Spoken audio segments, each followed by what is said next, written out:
All right, now in 2020, you are broke. In 2021, you are broke. In 2022, you are still broke. Now, in 2023 and 2024, you were still broke. And in 2025, you are still broke.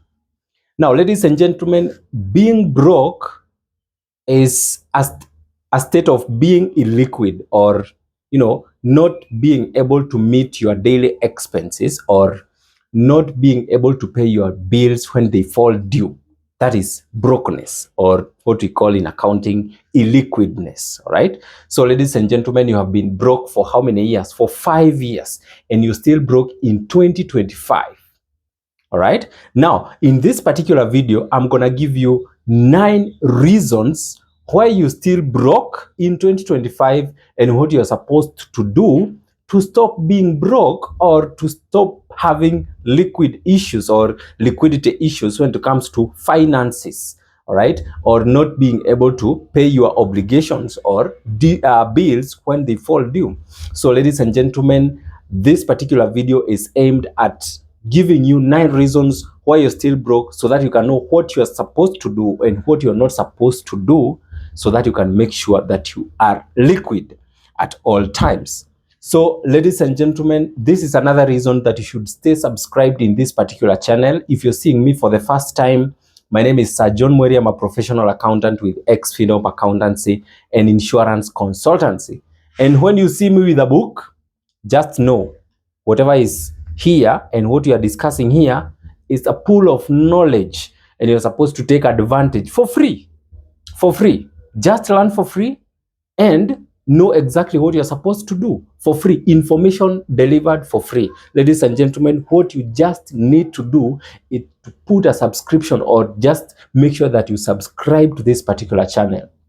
And therefore, put a comment on the comment section and make sure that you like this particular video. And also don't forget to hit the notification bells, so that anytime I upload a video, you're the first person to get it. Now let's get to the business of the day. Now, ladies and gentlemen, 9 reasons why you're still broke in 2025.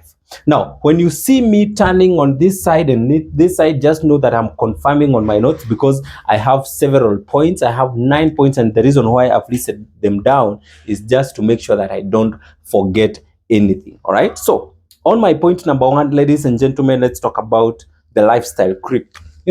This is very important. Lifestyle creep. When you talk about lifestyle creep, ladies and gentlemen, this is how individuals are going to behave when they have more money, or when they have increase in income. Now, a lot of people think that the culprit is the government itself, or the economy, or the drivers of the economy are the culprit. That's why in most cases we are going to find ourselves with liquid issues or liquidity issues, or the reason why we are going to find ourselves broke. No, lifestyle creep, sometimes we can be culprits ourselves, whereby you are not managing your finances well, and you think every time you are broke, you always have someone to blame. For example, the government. The government has eaten our money. The government has destroyed the economy of Kenya, and that's why I don't have money. Oh, my mother. Oh, my friends. Oh, here and here. Oh, I did not go to school. Even you, without considering the little money that you are earning, you just start blaming others, but you're not blaming for yourself because of the behavior you have when it comes to the expenditure or the usage of money. So ladies and gentlemen, lifestyle creep is where individuals are going to increase their expenditure, or you are going to improve your lifestyle based on the increase in income. For example, you want to upgrade your phone. Any moment that you have some extra income in your pocket, you want to upgrade your phone, you want to upgrade your apartment, you want to upgrade your car, you want to upgrade everything. You want to upgrade your lifestyle, your clothing lifestyle, and so on and so on. So when you do that, what normally happens when you do that, when you have a salary increase or an income increase, and you want to upgrade everything in your life, When you do that, what normally happens is that you drain each and every coin that comes, an extra coin in your pocket that was meant for investment purposes. So that is what you normally, that's why you are talking about the lifestyle creep, whereby you want to you change your life drastically or very fast without even considering other factors that could lead you being broke or actually having some liquidity issues. So ladies and gentlemen, what are you supposed to do? When you have an income, just make a slight change of lifestyle. If it's upgrading, just make it slight. Do not make it like, so huge such that you don't have something extra in your pocket. We normally say that out of 100%, you can do 30%. Out of 100%, you can do 30% of upgrading your life, so that you can always make sure that you still have some money to put in the investment column, or what we call the asset column. So, ladies and gentlemen, lifestyle creep, let's learn how to manage our expenses. Do not be greedy. Just learn how to maintain cash, because we normally say cash is king. So ladies and gentlemen, you need to spend less even when you are earning more. That is the key. You spend less when you are earning more. Now let's go to my point number 2, lack of financial plan. This is very important, ladies and gentlemen. Lack of financial plan. Now, lack of financial plan, and if I just put 2 points that I have thought about when it comes to lack of financial plan, the first one is lack of budgeting. Lack of budgeting. Now, these are individuals who are just going to use money anyhow, like they don't budget. You don't have a way that you have distributed your income. When you receive your income, you just spend anyhow. Like someone could even call you, hey, so and so, can you help me with 200 shillings? Now, because you have the 200 shillings, you just send. Your mom calls you, can you help me with 2,000? Now, because you have 2,000, you just send.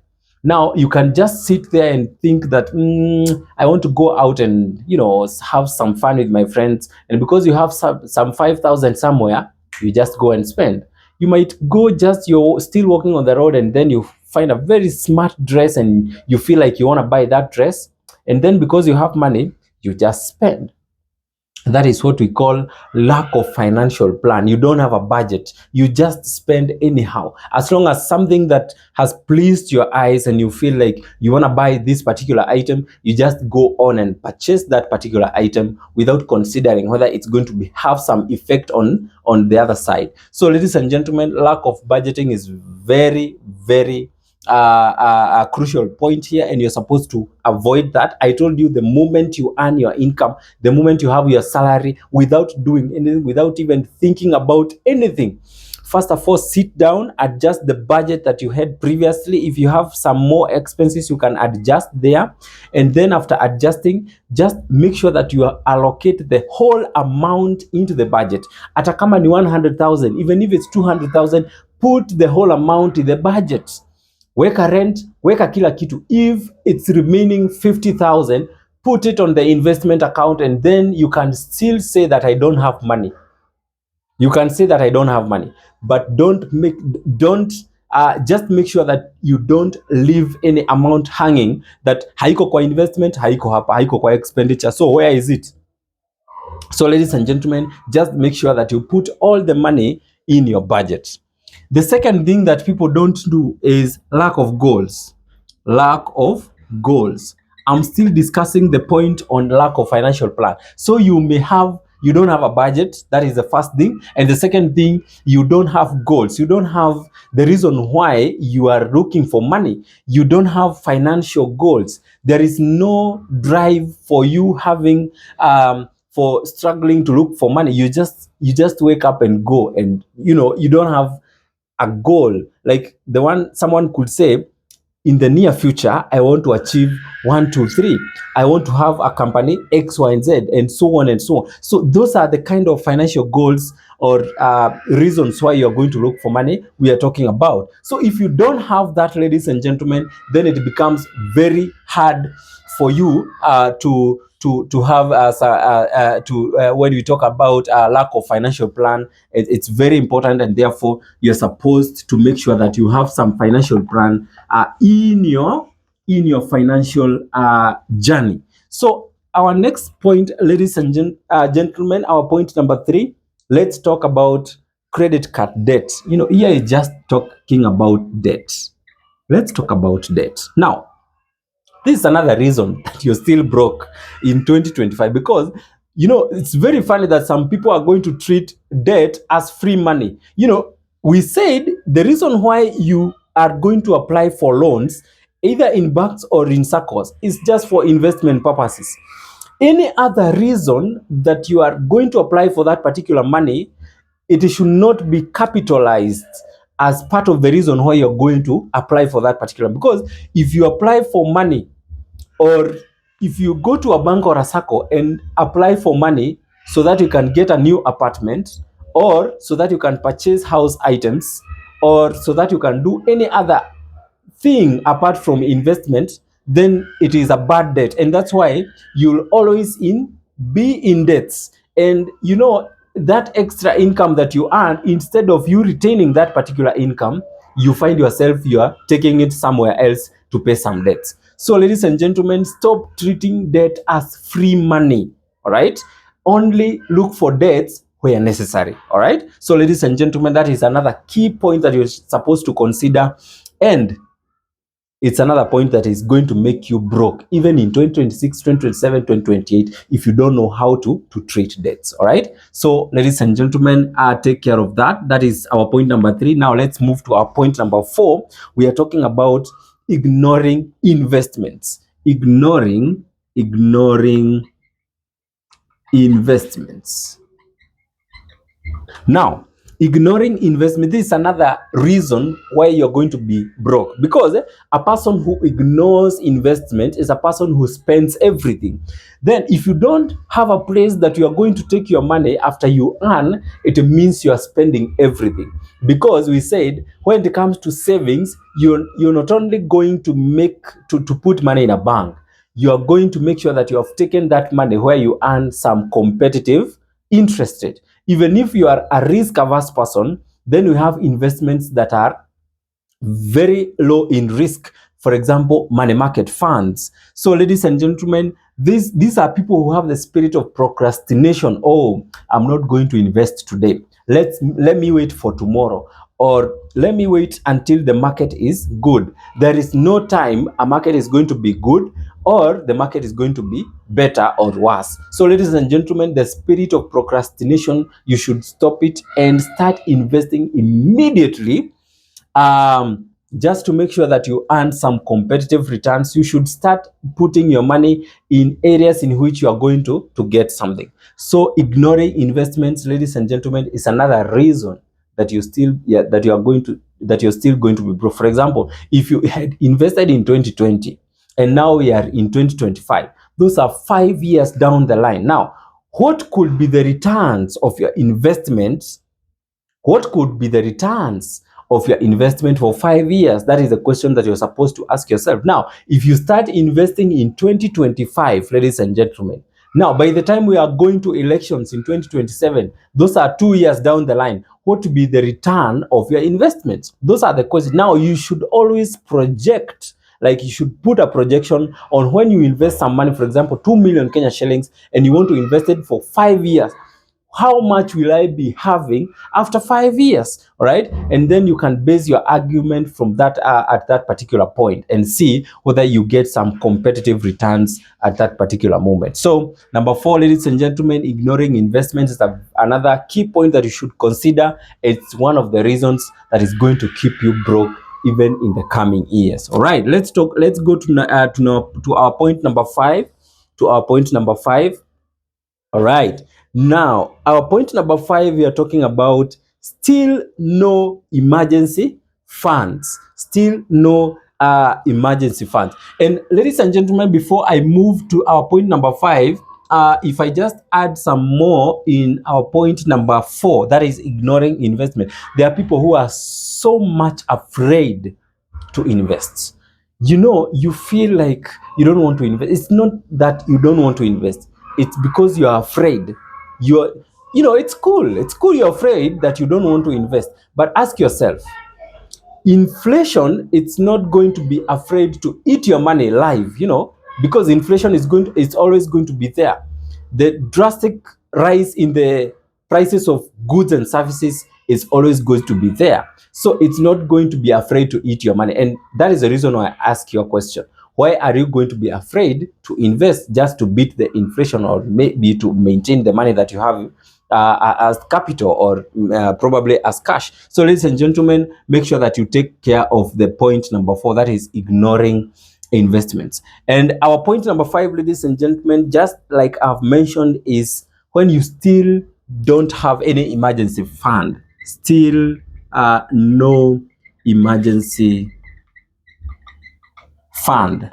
Now, this point number 5 here, I've been singing this for a very long period of time. And I said, ladies and gentlemen, the first step towards financial freedom is emergency fund.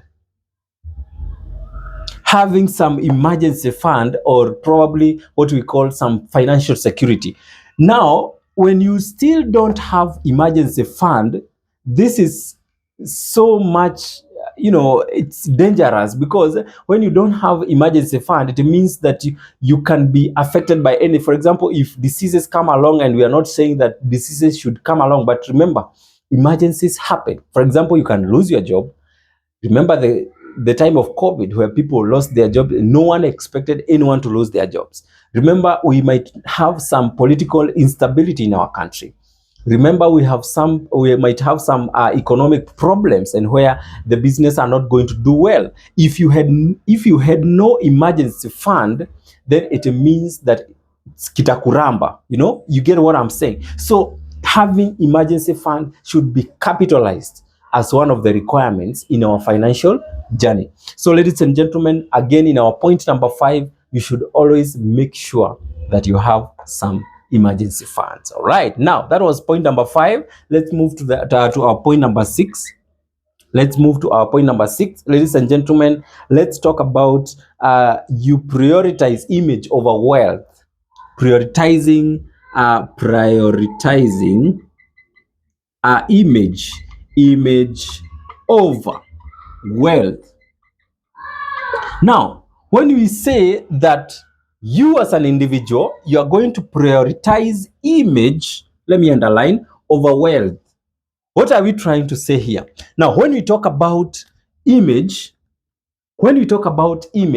it's how people are going to see you. Like how you like people seeing you. I like people seeing me as if I have money. So you are prioritizing image over wealth. Now, when you prioritize image, you're actually spending money to look good, so that people can appreciate you, so that people can say, oh, look at him. He has dressed so nicely. Yeah, it's good to be appreciated. But ask yourself, are you overdoing? For example, like you might be wearing a 10,000 Kenya shillings shoe. You might be wearing a t-shirt worth 5,000. You might be wearing a jacket worth 10,000.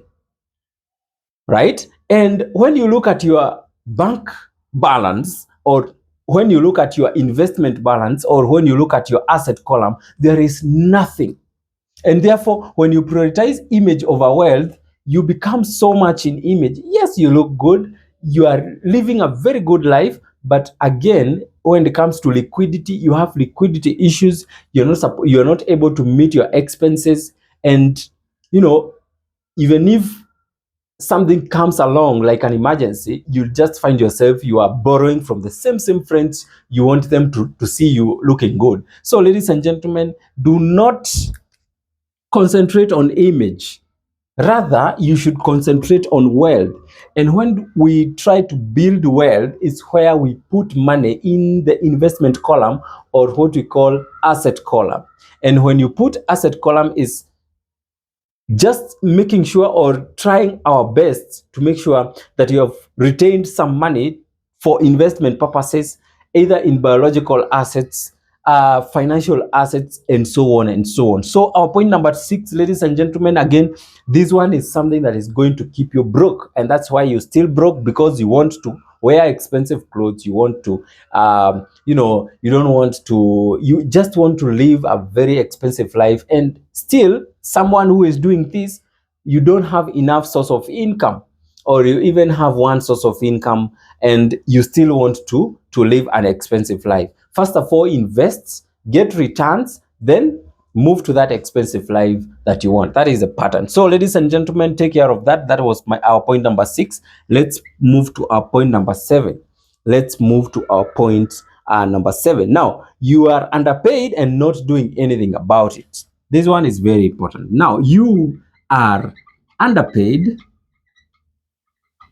and not doing anything about it. It's a long sentence. So you are underpaid, ladies and gentlemen, and you are not doing anything about it. Now, number 1, you are employed, you are underpaid, you feel you are underpaid, but the problem is you are not doing anything about it. You are not asking for a salary increase. Now, in the line of asking for a salary increase, you are not increasing your let's say your skills. You're not improving your skills, or leveling up the game, or leveling up your skills. You're not doing that. You are not asking for a salary increase. Now you're not looking for multiple streams of income or extra streams of income. If you are a business person, you have one business, you are not looking for extra businesses or expanding your business. You're just comfortable where you are, and that's why you're still going to be broke. Because remember, you have one source of income, you have one salary, you're not asking for a salary increase, you're not leveling up your skills so that you can demand for that salary increase. But remember, you might have a constant pay and it's not increasing, but remember, expenses will increase with time. Inflation will still make the prices of goods and services increase with time. So what will happen? With time, the money that you earn, it's not going to add up to the money that you are spending. So in most cases, you might find yourself you're earning 50,000, and then your expenses at some point they are reaching up to 70,000, and therefore you still have to be broke, and you find yourself in debts so that you can cover up the 20,000. Now, remember, just to do it practically, you are earning 50K, your expenses is 70K. So there is a gap of 20K here. And to close this gap, you have to borrow so that you can be able to close the gap. So ladies and gentlemen, you are underpaid, you have one source of income, your business is not enough, and you are not doing anything about it. You are in a comfort zone. You are not looking for extra sources of income. Ladies and gentlemen, that is another reason that is going to keep you broke in 2025. And that is the reason why you're still broke in 2025. All right. That was my point number 7. Let's move to our point number 8. Let's move to my point number 8. Now, you still live for the moment. You still live for the moment. Now, ladies and gentlemen, this is the life of YOLO. You know, YOLO is going to be very sweet until rent is due. And then that's when you realize that YOLO is not going to help you. You only live once. That is a slogan that is normally used by the Gen Zs or the young people, that you don't know whether you are going to exist tomorrow. And therefore, that money that you receive today, 10,000, you say, oh, this one we eat today, and then tomorrow, another money will come. That is what you normally say. You live for today. Ladies and gentlemen, that one can be very dangerous, because number 1, let me remind you that you are not the one who gives life. It's God who gives life, and it's only God who knows when to take us from this earth. So ladies and gentlemen, just do your due diligence. Get the amount that you're getting, use the amount that you're using, and always plan for tomorrow, because you should always have faith that you are going to exist tomorrow, and you have the purpose of why God put you on earth. So hii story ya kujijazia, you only live to, you don't know whether you are going to exist. Are you God? You are not God. Pray that you are going to live forever, or probably you are going to have a long life. That's the problem that you are having. So ladies and gentlemen, you still live for and you're going to find people like eating money, like spending everything, saying that you don't know whether you are going to exist tomorrow. And that one is a very dangerous financial decision that most people normally make. And this one is done out of influence and peer pressure.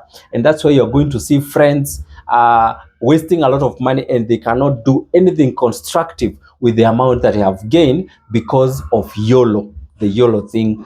And in most cases, you are going to find it with young people. So ladies and gentlemen, remember, even the Bible says that whoever spends everything is a fool. But those people that normally accumulate wealth little by little by little, those are the people that are blessed by God. So ladies and gentlemen, be very careful, because even God himself is against you spending everything. You look like a fool, and then afterwards, when you realize that you're still alive, that is when you start disturbing people. Hey, I don't have rent, and yesterday you have 10,000 and you ate everything. So be very careful about that. Now, ladies and gentlemen, that was our point number 8, that you still live for the moment. Now, let's go to our point number 9, our last point. Our point number 9, you hang around with broke-minded people. You hang around with broke-minded people. Now, it's a long sentence. I'm not going to finish everything. So you hang around with broke-minded people. Now, birds of the same feather flocks together. If you are going to be an alcoholic, you are going to find that in most cases, the circle of your friends, those are alcoholics. Yeah, in most cases. Not all the cases, but in most cases. If you are an alcoholic, in most cases, your friends are alcoholics. If you are this kind of a person that you like a lot of fun, you just want to go to clubs, then in most cases, your friends are the same. You have the same character. Now, if you are a business person, you are either alone or you have a circle of friends who are business people. If you are a business person, you are either alone or your friends are business people. Because a business person who is serious with life, you're not going to find him or her, not all the time, but in most cases, you are not going to find them, like they are so much serious with life. So ladies and gentlemen, hanging around with broke-minded people. You are broke. You are saying that you're broke, and by the way, let me tell you, poverty starts with the state of mind. How you're going to view yourself here. If you're not rich in your mind, then you'll never be even rich physically.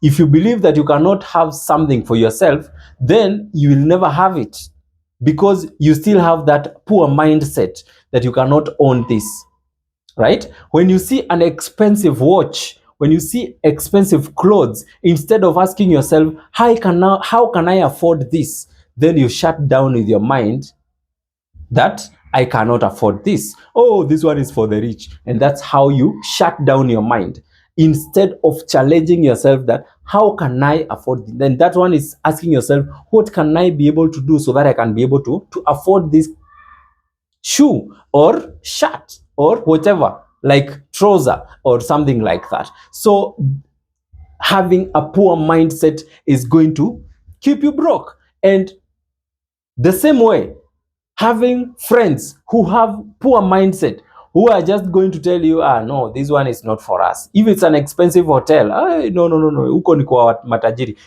Those are the kind of friends that cannot challenge you to do something so that you can have some money in your pocket. So ladies and gentlemen, if you have broke friends, I'm not telling you that you should not hang around with your friends, but you should be clever enough on how you're going to deal with them. So ladies and gentlemen, those are the 9 reasons why you have been broke, why you're still broke, and why you're still going to remain broke if you don't change them. Look at that. Lifestyle creep. Lack of financial plan, debt, credit card debt. Don't use debt as free money. Credit is not free money. Ignoring investments, still no emergency fund. You don't have emergency fund. Prioritizing image over wealth.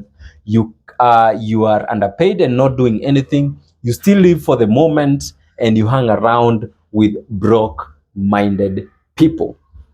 Free information, ladies and gentlemen, that no one on this earth is going to give you a free information like that. So ladies and gentlemen, if you are doing this, just change and now do the opposite. You just do the opposite. If it's lifestyle creep, stop that and do the opposite. If it's lack of financial plan, then have a financial plan. If it's debt, yes, you can access debt, but use it for the right purpose. For example, investment purposes. Ignoring investment, then just do the opposites. Start investing. Still no emergency fund, just do the opposite. Start having an emergency fund. Save some money for emergency purposes. Prioritizing image over wealth. Now prioritize wealth instead of image. You don't have to show people that you have money.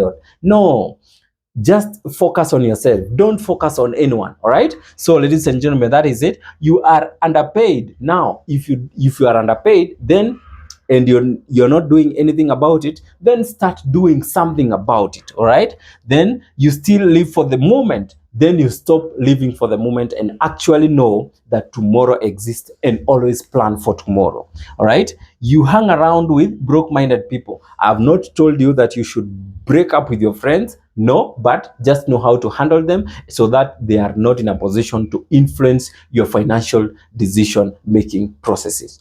Thank you so much, ladies and gentlemen, for listening to me. Remember, subscribe to this particular channel and also put on the notification bell so that anytime I upload a video, you're the first person to get it. All right, ladies and gentlemen, that was my time.